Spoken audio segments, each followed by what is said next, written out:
जीवन में वृक्ष का कितना महत्वपूर्ण स्थान है। बिना वृक्ष के कुछ भी संभव नहीं है।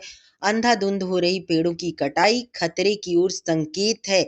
यह पाठ औषधीय गुणों के माध्यम से लेखक कहना चाहते हैं कि हमारे लिए जो वृक्ष है वो कितने इम्पोर्टेंट है, कितने महत्वपूर्ण है। बहुत भौतिक संसाधनों के पीछे भागने के कारण हम इनके महत्व को भूल गए हैं और अपने ही हाथों अपने प्राणों को परेशानी में डाल रहे हैं, अपने जीवन को परेशानी में डाल रहे हैं, अपनी कमाई का एक बड़ा हिस्सा अपनी बीमारी में खर्च कर रहे हैं। जबकि भगवान द्वारा दिया गया अनमोल उपहार पेड़ पौधे हमें बेमोल प्राप्त हैं। इन्हें पेड़ पौधों के विषय में महत्वपूर्ण जानकारी हम इस पाठ में देखेंगे बच्चों। और इस जीवन रक्षक वृक्ष नाम से ही पता चल रहा है कि ये जो वृक्ष है वो हमें जीवन प्रदान करते हैं, हमारे जीवन की रक्षा करते हैं। इनके प्रश्नों को देखते हैं बच्चों। पाठ को मैंने पहले पढ़ा दिया है। अब प्रश्नोत्तर देख लेते हैं। वर्ग में शिक्षक ने कौन सी महत्वपूर्ण बात कही? उत्तर है, वर्ग में शिक्षक ने कहा जहां समस्याएं होती हैं वहीं आसपास उन समस्याओं का समाधान भी होता है। बच्चों एक एक प्रश्न आपके चैप्टर से है, एक भी प्रश्न ऐसा नहीं है कि कहीं बाहर से है। सब कुछ आपके चैप्टर का भाषा संदर्भ तक सब कुछ इसमें दिया हुआ है। अंत तक बने रहिएगा। प्रश्न नंबर 2 है, दवा के रूप में पेड़ पौधों के किन किन अंगों का प्रयोग किया जाता है? उत्तर है, दवा के रूप में पेड़ पौधों के जड़, तना, छाल, पत्ती, फूल, फल, बीज आदि अंगों का प्रयोग किया जाता है। प्रश्न नंबर 3 है बच्चों, पहले चिकित्सा के लिए कौन सी पद्धति अधिक प्रचलित थी? तो सबसे पहले चिकित्सा के लिए आयुर्वेद की पद्धति अधिक प्रचलित थी, जिसमें पेड़ पौधों से प्राप्त औषधीय तत्वों से उपचार किया जाता था। पेड़ पौधों से हर्बल ट्री होता है उसी का प्रयोग किया जाता था और लोग उससे अच्छे भी हो जाते थे। रोग निरोधक क्षमता से हमारा क्या अभिप्राय है? मतलब रोग निरोधक क्षमता से हमारा मतलब क्या है? तो रोग निरोधक क्षमता का अर्थ है शरीर के भीतर रोगों से लड़ने की शक्ति का विकास। इससे शरीर को अस्वस्थ होने से रोका जा सकता है। 5वां प्रश्न है बच्चों, सहजन मुनगा में से हमें कौन कौन से पोषक तत्व प्राप्त होते हैं? उत्तर है, सहजन से हमें carbohydrate, protein, calcium, potassium, iron, magnesium, vitamin C और बी कॉम्प्लेक्स प्रचुर मात्रा में प्राप्त होते हैं। अगला प्रश्न है प्रश्न नंबर 6, गर्मी से बचाव के लिए हम किन किन फलों का उपयोग करते हैं? गर्मी से बचाव के लिए जो गर्मी में मिलने वाले सारे फल हैं बच्चों, आपको तो पता ही होगा, लेकिन फिर भी मैं यहाँ चैप्टर के हिसाब से आपको बता देती हूँ। बेल, आम, अमरूद, पपीता, खरबूजा, खीरा, ककड़ी आदि फलों का उपयोग किया जाता है। नींबू आप कर सकते हैं। नींबू तो हर मौसम में मिलता है और गर्मी में तो सबसे ज्यादा इसकी जरूरत पड़ती है। प्रश्न नंबर 7 है, औषधीय गुणों से युक्त कौन कौन से पेड़ हमारे जंगलों में अधिक पाए जाते हैं? औषधीय मतलब होता है बच्चों मेडिसिनल जो प्लांट हैं वो कौन कौन से हैं? देखिए, दवा के रूप में जिनका हम उपयोग करते हैं, तो देखिए यहाँ पर उत्तर है करंज। करंज तो जगह जगह करंज का पेड़ लगा हुआ है और उसकी फली से तेल भी बनता है, उसके तेल का बहुत फायदा होता है। तो करंज, सहजन, मुनगा जिसको कहते हैं सहजन, बेल, पीपल, अमलतास, नीम, बरगद, अर्जुन, इमली, बहेड़ा आदि औषधीय पेड़ जंगलों में अधिक मात्रा में पाए जाते हैं। अब देखिए बच्चों, यहाँ पर मैंने कुछ वस्तुनिष्ठ प्रश्न बनाए हैं जो कि एग्जाम में आते ही आते हैं। तो मैंने सोचा क्यों ना आपको चैप्टर के हिसाब से कुछ जो MCQ टाइप के प्रश्न हैं वो बना देती हूँ।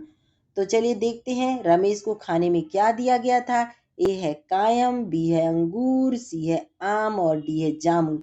तो रमेश को खाने में आम दिया गया था बच्चों। दूसरा प्रश्न है, गांव में सुबह की शुरुआत किस पौधे के दातुन से होती है? तो चैप्टर पढ़ाते समय मैंने आपको अंडरलाइन कराया था कि गांव में ए है बेल, बी है आम, सी है करंज और डी है जामुन। तो यहाँ पर देखिए सही उत्तर है करंज। तीसरा प्रश्न है बच्चों, करंज के किस भाग से शहद बनता है? करंज का शहद बहुत फायदेमंद होता है। ए है फूल, बी है फल, सी है तना, डी है पत्ता। सही उत्तर है फूल। चौथा प्रश्न है, किस पौधे में दूध से 4 गुना कैल्शियम व 2 गुना प्रोटीन होता है? ये तो बहुत फायदेमंद वाला चीज है, क्योंकि हमें दूध मिले ना मिले, अगर हम इस नेचुरल प्लांट से बिल्कुल नेचुरल अगर ले लेते हैं कैल्शियम प्रोटीन, तो हमें दूध की जरूरत नहीं, क्योंकि दूध में भी मिलावट होती है। ए है पीपल, बी है केला, सी है सहजन और डी है नीम। तो सहजन में सबसे ज्यादा दूध से 4 गुना अधिक कैल्शियम, 2 गुना प्रोटीन होता है बच्चों। पांचवा प्रश्न है, बेल के नियमित सेवन से कौन सी बीमारी जड़ से समाप्त होती है? ए है साइनस, बी है माइग्रेन, सी है बुखार और डी है कब्ज। कब्ज अगर किसी को होता है तो उसको लगातार बेल का सेवन करना चाहिए, जिससे कि उसकी कब्ज की बीमारी जड़ से समाप्त हो जाएगी। छठा प्रश्न है, अमलताज में पंचांग का उपयोग किस रूप में होता है, रोग में होता है? तो ए है नेत्र रोग, बी है हृदय, सी है बात और डी है चर्म। तो ये चर्म रोग में होता है बच्चों अमलताज का प्रयोग, पंचांग का। सातवां प्रश्न, कौन सा पेड़ 24 घंटे ऑक्सीजन देता है? आपको भी पता है कि 24 घंटे। ए है बेल, बी है अमलतास, सी है पीपल और डी है नीम। तो पीपल का पत्ता, पीपल का पौधा, पीपल का प्लांट आपको 24 घंटे ऑक्सीजन, प्लांट ही देता है ऑक्सीजन, तो वो हमें 24 घंटे ऑक्सीजन देता है। आठवां प्रश्न है बच्चों, कृष्णकांत अंकल ने आयुर्वेद की शिक्षा कहाँ से प्राप्त की थी? ए है विद्यालय, बी है विश्वविद्यालय, सी है पुस्तकालय और डी है अस्पताल। तो उन्होंने विश्वविद्यालय से शिक्षा प्राप्त की थी। नवा प्रश्न है, बीमार न होना किस पर निर्भर करता है? ए है आहार व्यवहार पर, बी है मनोरंजन पर, सी है सैर सपाटा पर और डी है चिंतन पर। तो आपने अंडरलाइन किया था आहार व्यवहार पर बीमार न होना, यानी आपका जैसा भोजन होगा वैसा आपका स्वास्थ्य होगा, इसलिए भोजन पर विशेष तौर पर ध्यान देने की जरूरत है। बासी भोजन बिल्कुल नहीं करना चाहिए, साफ सुथरा और हेल्दी, जो स्वाद पौष्टिक हो, स्वादिष्ट से ज्यादा पौष्टिक भोजन करना चाहिए। 10वां प्रश्न है बच्चों, माँ ने रमेश को आयुर्वेद की जानकारी किससे लेने को कहा? ए है शिक्षक, बी है चिकित्सक, सी है चित्र और डी है कृष्णकांत अंकल से। तो अंकल से कहा था कि अंकल से पूछो, अंकल को सब पता है। तो माँ ने कहा था कृष्णकांत अंकल से पूछने के लिए। 10 प्रश्न बच्चों आपके ऑब्जेक्टिव टाइप के समाप्त हुए। अब चलिए भाषा संदर्भ को देख लेते हैं। वचन परिवर्तन यानी एक वचन बहुवचन नियम क्या है? जब किसी शब्द को बहुवचन में बदला जाता है तो उसकी वर्तनी में अक्सर परिवर्तन होता है। वर्तनी यानी बोलचाल, लिखने के ढंग में जो भी अंतर आता है उसके बारे में बात की गई है। कैसे बीमारी है, बीमारियां। जब इस छोटी की मात्रा बड़ी की मात्रा है, जब हम उसका बहुवचन बनाते हैं बच्चों, तो बड़ी की मात्रा हमेशा छोटी में बदल जाती। जैसे बीमारी र में बड़ी की मात्रा है तो र की जो बड़ी की मात्रा है वह छोटी की मात्रा में बदल जाएगी। और यहाँ पर चंद्र बिंदु बीमारियां।